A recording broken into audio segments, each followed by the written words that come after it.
Hi there, I'm Tom Morello. I am the Nightwatchman, and you are watching Toasted.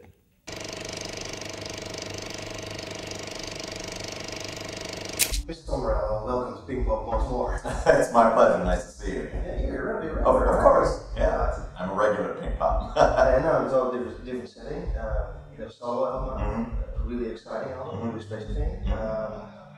Listening to it, it sounds really natural. Hearing about it first before listening to it, it might be a really brave thing to do. I agree. It's audacious in a way, you know, but I began writing and playing these songs almost 5 years ago, and for me it felt like it was a necessary balance for my, arena rocking with Audioslave. But I look at this as it's a mission. It's not a commercial enterprise. These are songs that I really believe in. I think in these desperate and dark times that it's time for the Nightwatchman to say his piece. How did the album go down? How were the first reactions? Did people really get into it straight away because it's a really heavy album? Yeah. Well, I've played hundreds and hundreds of shows for union rallies and peace demonstrations and protests and things. So I've had a lot of experience playing the songs. And I think that this Nightwatchman record, what it has in common with my previous work is it's music that's made honestly, and it's both lyrically and musically completely uncompromised. You can play in a bar if you want to. You can play anywhere. Do you do that? Yeah, I played my first maybe 50 shows were at open mic nights in coffee houses. Just in front of 25 people. I'd come off these big arena tours and then play this music because I believed in it. Now there's a record out. And how did the people react? Because they know you, of course, as a rock hero superstar, and then you play in a small club, really political stuff. And don't you get reactions like, "Hey man, play the hits"? Well, that's the reason why I started playing as the Nightwatchman rather than as Tom Morello, so that there'd be a clear delineation between the Day Watchman and the Night Watchman. It's kind of like Clark Kent and Superman. Hey, a lot of songs on the album. You've been writing 5 years. Yeah. Music you told me just big lyrics, long lyrics. This is your first appearance as a singer, right? Yeah, it's certainly my first time on record singing, and that's something I had to teach myself to do. There's a great deal of freedom involved in it, though, because when I started writing these songs, Rage Against the Machine had broken up, and I was playing an Audioslave, which was a less political band. It was like, if I'm going to get my worldview across, I'm going to have to learn to sing. I'm not going to wait for any other singer to do it. So there's a great deal of freedom, too, and one of the reasons why I called the record One Man Revolution is because I can just pick up my guitar and go anywhere in the world for any concert, any cause, anything that I believe in, and not have to have a band meeting or even have a tour manager to do it, and that feels very free. Do you think you can make a change? Do you think it's all worthwhile? Well, I know that music has changed my life and has been very worthwhile for me, and it was groups like The Clash or Public Enemy that really gave me a sense of community and made me feel that I was not alone in the way that I looked at the world. And I know that groups like Rage and System of a Down have done that for younger fans as well. And the Nightwatchman is part of that thread. It's music that's completely unflinching and unblinking in its criticism of the Bush administration and in the way that the Bush administration is handling the world. And I think that we need to fight back. And we may not win, but the Nightwatchman is going to go down swinging. So it's not about winning. It's about using everything within your power to try to create the world you want to see, and for me, my vocation is as a guitar player and now as a singer, and I intend to do that at every show. It's like with every song to play as if everybody's soul in the room was at stake. Congress just granted your president another $100 billion to wage war. What do you feel about that? Yeah, it doesn't surprise me. I had no high hopes that when the Democrats were elected that they'd do anything different, and they haven't. They voted for the war to begin with when it began, and now they're too afraid and too weak to do anything to stop it. And that's why I've never put a great deal of hope in elected officials. I think that when change happens, it comes from below, not from above. That's why it's more important than ever to continue to struggle and to protest and to organize against this war and against this president. You got a lot of people to rally then, because a lot of people are really just, how should I say this, self-centered. They only care about their own stuff. They don't look around at other people. They don't care about what happens to other people. If it goes well with them, they're hard to rally. So how would you do that? Well, all you have to do is look at history. It's been done. In my country, there was a time when women couldn't vote. and now they can vote, not because people sat around, but because they organized to do it. There was a time where black people and white people couldn't sit at the same lunch counter, and that didn't change because the right president was in office. That changed because people sacrificed and organized. The Berlin Wall came down. Apartheid ended. All those things happened not because some genius elected official got into office, but because people like you and me and the people at Pink Pop and the people watching this, organized and changed the world and stood up for their rights where they live and where they work and where they go to school. Do you think Mr. Barack Obama stands a fair chance of becoming president?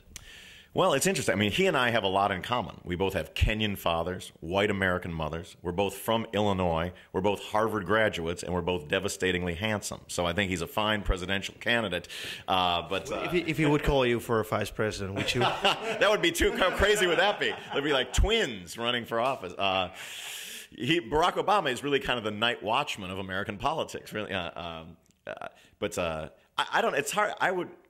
He has unique qualities and a unique charisma that is unlike any presidential candidate in a long time. I would be surprised if he were elected because I think America is racist at its core, and I think that it would be. I just can't believe it would happen, but I'd be pleased if it did. Do you think he would win to run the election for the Democrats? I mean, would the Democrats let him run for president? It's hard to say. I mean, right now he's certainly very much in the mix, and it'll be interesting to see how it bears out. And and if he doesn't win this year, or if he's not vice president, what the next 4 years will hold is very interesting to see. But it's been a long time since in American politics we've had like sort of a populism which that candidate brings. It doesn't feel like it's business as usual with him, But I'd be very, America's an angry racist country, so I hope that he has very good security. Do you experience that racism yourself still? You're really famous, so probably a lot of people just think you're cool. Yeah, well, that goes a long way, but that's still, and also too when I travel in the circles that I travel in, that's not, a lot of. Like if you go out to a bar in Alabama, it might be very different. But, growing up, I experienced a good deal of racism. And, like when I was 13, there was a noose in my garage. Some people had put a noose in my garage. You wrote a song about that. I wrote a song about that. It's on the song One Man Revolution that occurs. I don't experience. I live in Los Angeles where there's not on a daily basis, I don't experience the kind of racism. But I think there's like pockets of no, I mean, I think, unfortunately, much of the country may still be stupid. But there's pockets where it's okay. Oh, God. Yeah. Hey, I found out that you sponsor a soccer team or a football team in Compton, right? Is that true? Yeah. For years now. Wow. What's on their shirts? It's at Compton. Man Revolution? No, I tried to get them to wear red stars on the thing, but that didn't go over. Nobody got it.